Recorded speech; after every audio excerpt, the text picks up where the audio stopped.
Hello and welcome to the Markets Policy Macrocast. I'm John Fagan, joined as always by Brendan Walsh and our frequent guest, the always insightful John Dick from CivicScience. Welcome back, John. It's great to have you on as always. Great to be here, guys. Yeah, on a rainy, cool. We've had like 4 seasons over the past 2 weeks in the Mid-Atlantic states, so we're eventually we're gonna grope our way to summer, I think, sometime soon. But anyway, it's been a little bit cloudy, a little bit strange, and the economic data. That's a ham-handed segue there. Economic data has been a little uneven as well, and we want to get your latest readings and hear what signals you're picking up from your series and research. Yeah, it's pretty befitting of the gloomy weather today, to be honest. We published our economic sentiment index, the latest one, just Wednesday. Just continuing an overall trend of downturn since the beginning of the year. We've had one or two sort of maybe slightly positive bounces in that period of time, but the overall trend's been down, and this last kind of 2-week period was a particularly steep drop. Yeah, the consumer's not feeling great right now. And where are the pain points for the consumer? Can you see those coming through more clearly? Yeah, I mean, well, so the biggest drag on, so we have two indices we publish. One's monthly, one's kind of more real time, our ESI, but the second one, our Consumer Financial Health Index, which is a little bit less about sort of macro statements about the job market and economy and so forth, and more about kind of personal views and outlook around income, personal debt, savings, credit, and so on. So I'll separate the two. I mean, the ESI, which is more of the macro indicator, our sort of kind of pseudo Michigan Consumer Sentiment Index, the biggest drag on that this week, or this last reading, is the consumer's long-term outlook for the U.S. economy. So we essentially asked, do you expect the economy to get better or worse over the next 6 months? That fell almost a full 4 points, which is a big drop for any one of our indicators in the last 2 weeks. So the notwithstanding how consumers feel about their current state of things, they just have a pretty negative outlook for where we're going to be by the end of the year. So that's probably the most dire thing. The attitudes for the job market, I think, are starting to wane.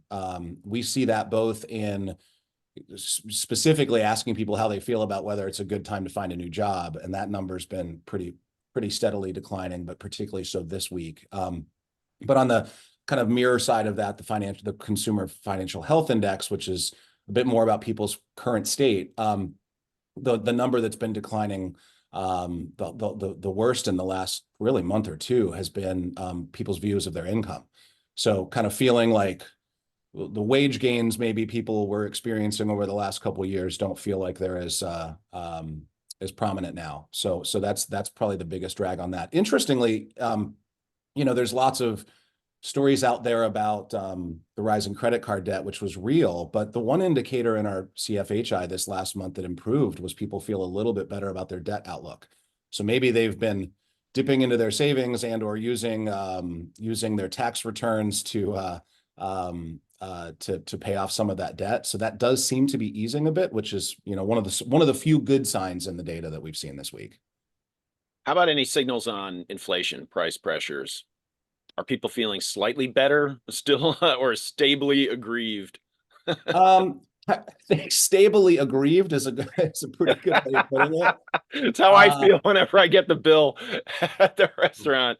Yeah, I mean, people are feeling their sort of quote personal finances. I mean, it's definitely been dragging, but not as severely as some of the other indicators. But yeah, I mean, if they're paying down their debt, that money's coming from somewhere, obviously, right? Yeah. That's money they're not spending at the restaurant or putting into savings or what have you. Even attitudes about and what we like our investment outlook indicator has been pretty flat. That had been climbing, obviously, for the last few months, just on the stock market gains, but over the last month between March and April, it's been pretty flat. Gotcha.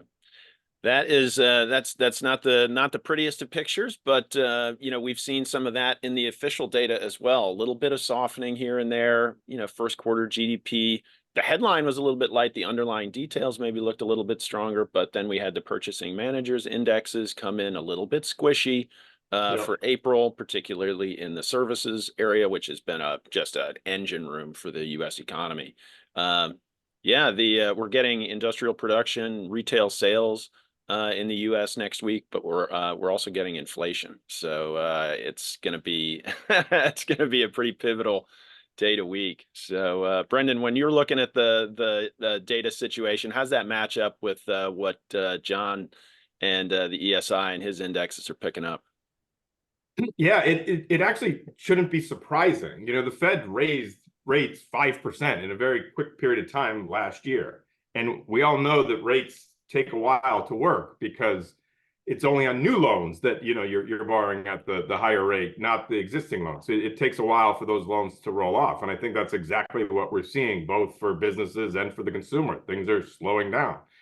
My fear is that the Fed is so focused on very backward-looking inflation that they're not paying enough attention to how much the economy is slowing, and we might stay tight for too long, and then it's kind of too late, and we do roll into a recession down the road. Yeah, and we've seen that kind of dynamic in financial markets. I know it's not a perfect index, people quibble with it, but the City Surprise Index, which is the gauge of Yeah, upside and downside surprises versus consensus, so it's a mean reverting series, and it's actually for the U.S. dipped negative just recently. It's not like means that the U.S. is going into a recession, but just on balance, you're getting more downside surprises than upside surprises, particularly in some of the most consequential data.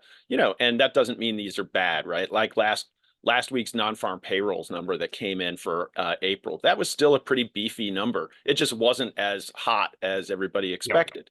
Right. And so, and that has actually, over the past week, we've seen that actually prove pretty reassuring financial markets.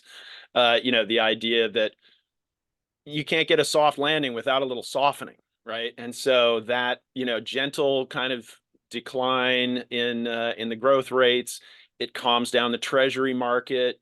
It puts the Fed's potential rate cuts in, July, September, really in sharper relief.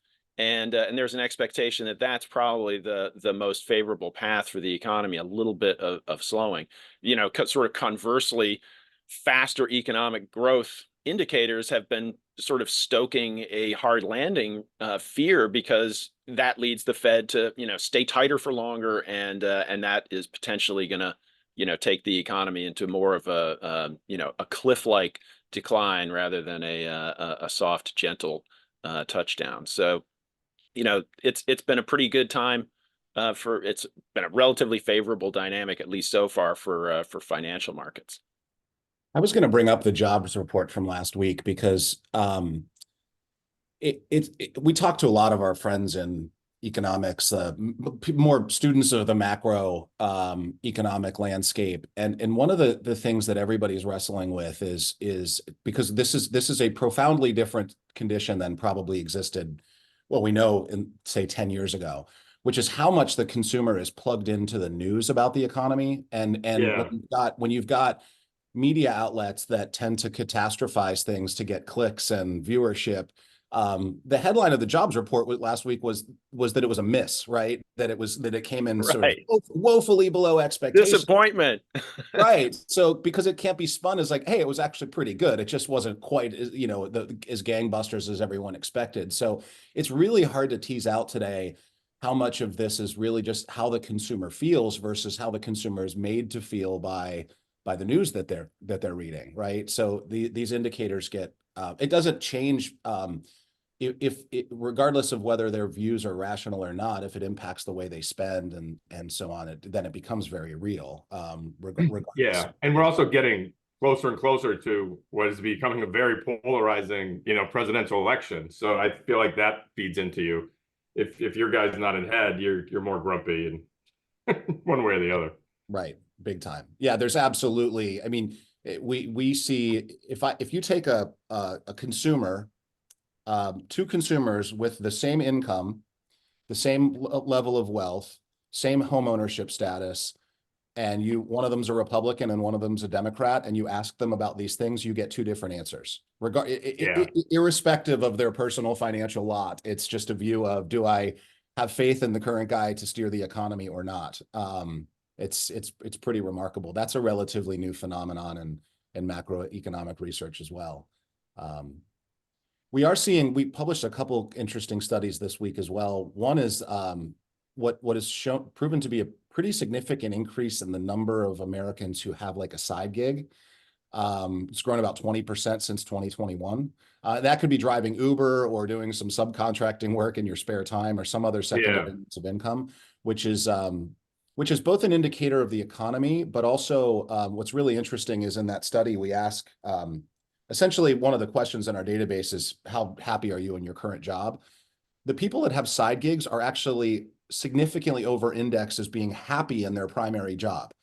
And so what we think which seems counterintuitive, like what we think it says is because people have gravitated so much more towards like flexibility in their jobs since COVID, even at the expense of making more money. They're like, I love this job. It gives me lots of flexibility. So I'm going to stay in this job, but I need to do something else to make a little extra money, which is a pretty fascinating post-COVID. No, it's really important because in the past, having to take a second job was always a bad economic sign. But now, because of work from home, and also there's just so many more online possibilities that you can do from home. Uber is one of it, and you have to go out, but you can sell things on the internet and things like that. There's just so many new options to get a second job that it actually isn't a huge amount of time, that it actually could be turning actually into a positive economic sentiment, Sure. So the work that you guys do is really important on that front. Understanding why people are doing this, Yeah. Well, and that kind of, that a phenomenon like that doesn't get picked up in job numbers, right? So it's No. right. So it's like, there's a number of things that are invisible. One of which, the so-called phantom debt you hear on Wall Street, which is the buy now, pay later debt that no one has any real means of tracking to any degree. We know it's rising. Just survey based. We don't have a full grasp on how much of that debt is out there, but there's a lot of blind spots in this stuff right now that people haven't figured out yet. One of the other, going back to just the labor market dynamics, I was intrigued by an article that came out in the last couple of weeks that talked about, the rising generation looking more increasingly at the trades and industrial jobs. And the idea that, that in some ways tracks, obviously, sitting in DC, one of the big things about the Bipartisan Infrastructure Act is there was sort of head scratching about, where are we going to get the people to do all these projects? And, this is the wrapped up in the sort of reindustrialization push of the United States, bring things home. Exactly, hard to get a lot of pushback on that, but, again, the skill set and the personnel to be able to do those jobs, it's that's a question mark. And I was very encouraged by seeing those headlines. It is interesting and sort of wondering why. Obviously, people go to where opportunities are, but I wonder if there is something about that sort of pendulum swinging away from, the idea that, the desk job, the cubicle stuff, these are jobs that, they never seem to stop these days, right? The Friday blends into the weekend, and, the working flexibility, it's sort of the flip side of flexibility, which is you can work, flexible hours, but you're always kind of working. And one of the nice things about, at least maybe in my cartoonish conception of trades, is like you go and do it, and then when you're done, you tend to be done. And maybe even beyond the job that you end up with, I think a lot of it has to do with the disillusionment with college and spending all that money. 100%. That is screams from our data that a lot of it is just a disillusionment, or just frankly a financial calculation. Right. Like, I mean, this is, look, our population's not growing. And so jobs moving from one place are taking from another or whatever. And so this movement could have a significant impact on colleges. And we're seeing, you're seeing it already in declining college enrollment, particularly among young men. This is an interesting sea change happening. That reminds me of a story. Another one of those data points that seems like a bad thing that actually could be a good thing for the economy. Well, it could certainly be good for less people going to college. Yes, but also as someone who bought a home that requires a lot of work like 3 years ago, trying to find contractors is an enormous pain. So there's definitely high demand, no question about it. Absolutely. When I was a senior in high school in 1991, there was a guy at a rival high school of ours, and he was going to go to college, some nice school. And he said to his parents, can you take it sounds quaint, $100,000 for 4 years of college? Wouldn't we? That sounds like a pretty lowball number now, but back then it was a lot. He said, why don't you take that $100,000 and buy me a Wendy's franchise? And we were all astonished. We were like, don't you want to go to college and drink beer for 4 years? And, but he wanted to get into, he wanted to start making money. He wanted to start in business. And, it's a fascinating thing. And, when I was growing up, Northeastern University was, kind of overshadowed in Boston, right, by the the Harvards and MITs and that sort of thing, and distinguished itself with this co-op, having an internship and working experience that is just interwoven into your student experience. They call it the co-op program, I believe, and it is just, that school, I think, has really proven that model is tremendously helpful. That practical work experience. You hit the ground running. I mean, coming out of school ready to work, and there's hardly any substitute for that, really. Although drinking beer for 4 years is kind of fun. Yeah, but they don't teach art history there. How are you going to go to a museum once every 10 years and know what a Seurat is? The other one of our kind of taglines here is that everything affects everything. Another kind of interwoven influence on all of this is just the nature of the housing market. People aren't buying homes, so they're more inclined to remodel the one they have, which a lot of people are doing more and more DIY. At least they're reporting to do that this summer, but that's creating even greater demand for contractors, right?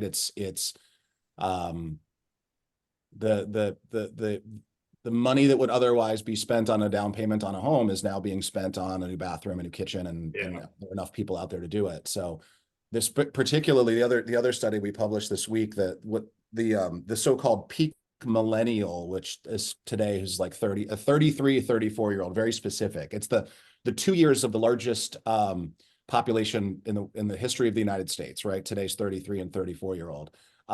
They are shut out of the housing market, and even less so, much less so even than people 2 years older than them. So that's the largest population, 2-year population in the country. They can't buy homes.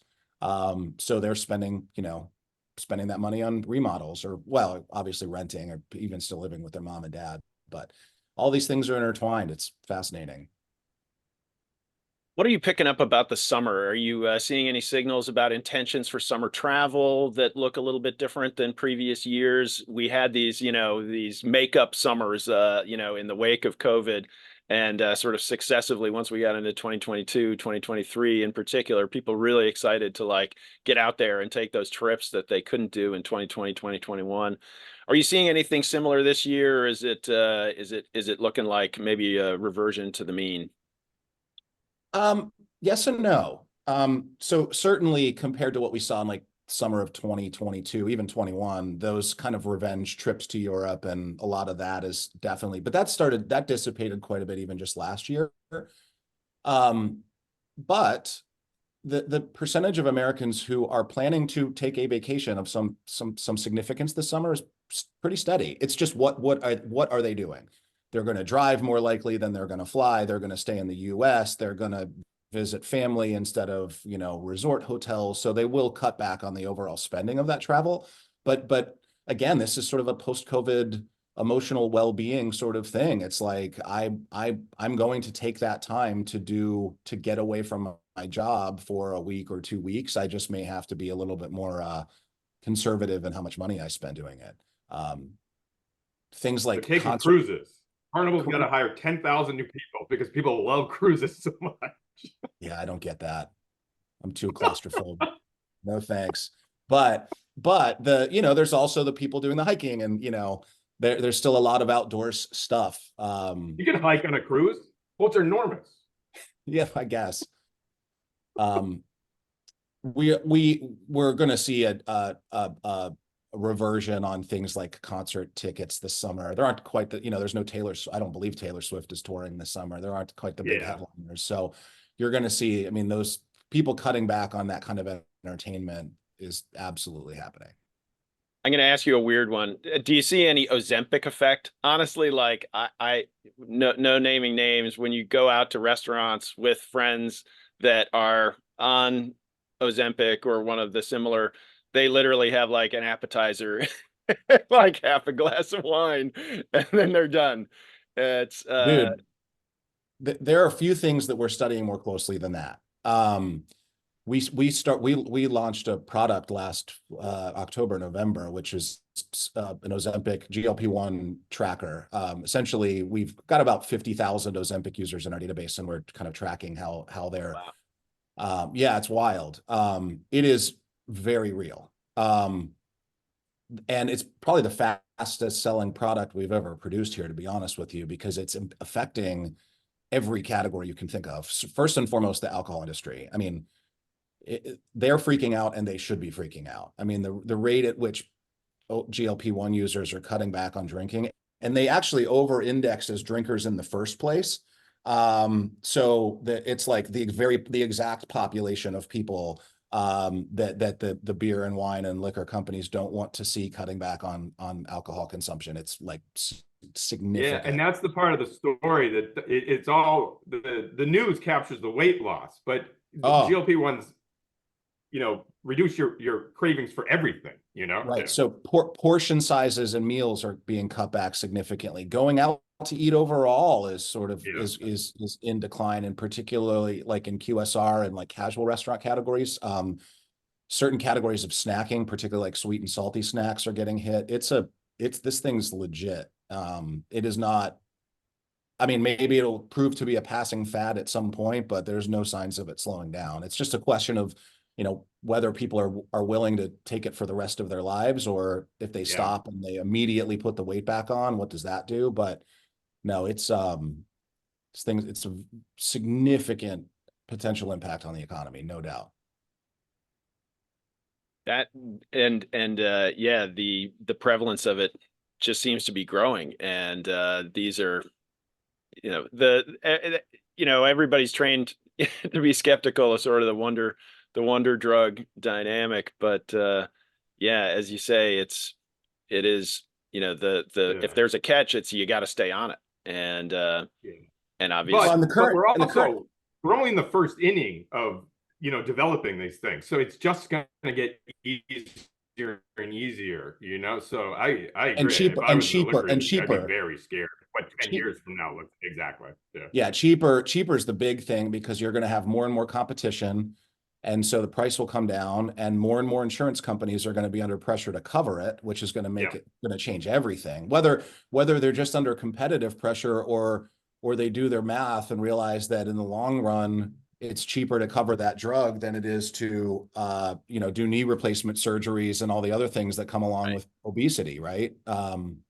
It's a real thing. What other trends are you seeing that maybe aren't getting the headlines of something like Ozempic or any or the impact of the election? What are some other sort of undercurrents in the data that you're beginning to see?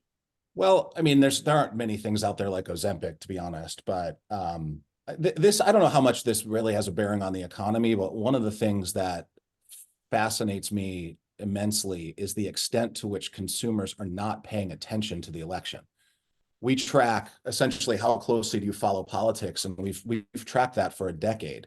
And the percentage of Americans who say they're not following it at all has surpassed the percentage who say they're following it very closely for the first time in that decade. And so meaning the overall sort of attention to politics is at a record low for us in a decade, which is particularly profound given that where we are in a major presidential election year, right? So this isn't even comparable to January of 2020, or well, excuse me, May of 2020 or May of 2016, it's like it's worse than, you know, like a summer and an off year. The consumer has just, for one reason or another, maybe they're like, all right, I know the two candidates, I don't need to pay attention, I've already made up my mind, or I'm just so sick of the division in the political news that I'm just going to avoid it because it makes me feel bad, or there's a lot of things probably contributing to it, but the extent to which the voter / consumer is tuned out on politics right now is a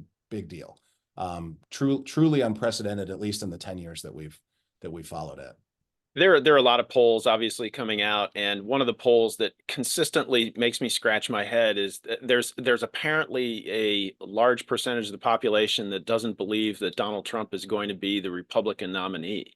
And that shows up in this, you know, and they sort of characterize the Nikki Haley votes that are sort of residual in these primary contests as, you know, protest votes. And one wonders, you know, I wonder if people are just like, you know, they don't really know that she dropped out. And just this is, you know, in Wall Street, typically markets don't behave the same way as voters, obviously. Markets don't pay attention to the election until like late July, early August. That's when, you know, they finally tune into the polls, and the election in November is on the investable time horizon for you know, and you can begin to see the sort of price action being dictated by who's up, who's down, and what their policy ramifications of those electoral outcomes would be. And so we're away from it. You know, maybe it just doesn't, maybe it doesn't happen this year. Maybe it doesn't filter through to the voting public. I think markets will pay attention though, because you have such a grand disparity between the two candidates in terms of policy. And it's going to be very challenging, assuming the polls are tight, very challenging to price in, so to speak, those extremely divergent outcomes. Well, as much as I was saying earlier, as much as the consumer does appear to be cued into like economic news, which is affecting their economic mood and then thereby their economic behaviors, this is kind of the opposite. We're not seeing a lot of attitudes jostle based on the ups, and normally in an election year like this, depending on which side of the aisle you're on, your attitude improves or dissipates depending on how your person is doing in the polls, and that's, we're just not seeing that effect because no one's even looking at it, and no one's, you know, regardless of what happens in these trials that Trump is in, it doesn't seem like it's going to matter because it's just white noise to the consumer today. Right? Yeah, people have already factored in a lot of the things that are coming out in in the trial into their decision on Trump. Was kind of already hardwired into the persona. In terms of the geopolitics, obviously, and the protests on college campuses, that's getting a lot of play. Is that something you think is breaking through, and you know, the more dangerous world we live in, and how that's impacting life for students on campus, and just the, you know, other people that are paying attention to geopolitics? Yeah, I mean, there's a lot of facets to that question in terms of this, how it's impacting younger people who are on those college campuses.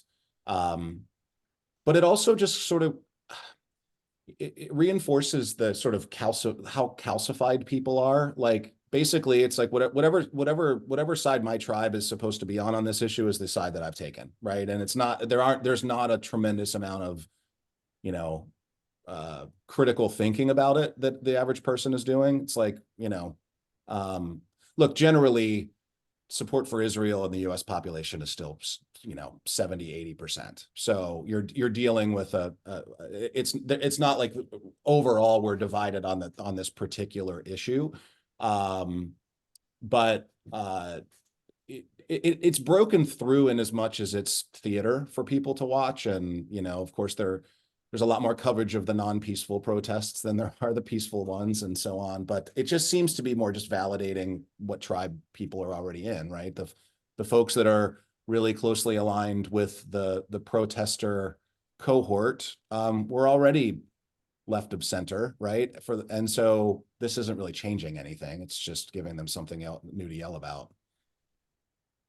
Yeah, you see the What about, have parallels. you guys done any surveys on the TikTok ban bill, Uh, especially amongst your people, how the perception on that is? yeah, we have actually. I mean, support for it's high. You know, not overwhelmingly high, and it's certainly much lower among younger people who are TikTok users, but there's pretty strong look, TikTok is a proxy for this may be a little bit obtuse of a statement, but it is something of a proxy for the overall sentiment of the consumer wanting better privacy on the internet, better security on the internet. Yeah. I mean, it's not befuddling because, you know, you kind of follow the money on it, but concern over consumer privacy is it's up there with like concerns over public education in this country. And people feel they're creeped out by it, by the, you know, the ads tracking me all over the internet and my personal information being hacked and all of that. And the consumers really upset about it. And there's been virtually zero public policy aimed toward that. And, you know, Europe is so much further ahead than us on that stuff. It's just being ignored. It maybe isn't as sexy as some, you know, lots of other policy issues, but it's definitely one with enormous amounts of public support. And so I think what we see with the TikTok ban is just a representation of that. It's like, yeah, we need to be more careful about these things, and we need to protect our children from these things. So yeah, there's not a lot of pushback on a TikTok ban. Well, thank you very much, John. This has been enormously illuminating, as always, cutting through the fog that has descended upon, you know, the normal data landscape. It has been an unusually confusing kind of time, I think, for you know, economy watchers. So we really appreciate, as always, your fantastic data and insights. And thanks again for everybody listening to the Markets Policy Macrocast, and we'll see you next week.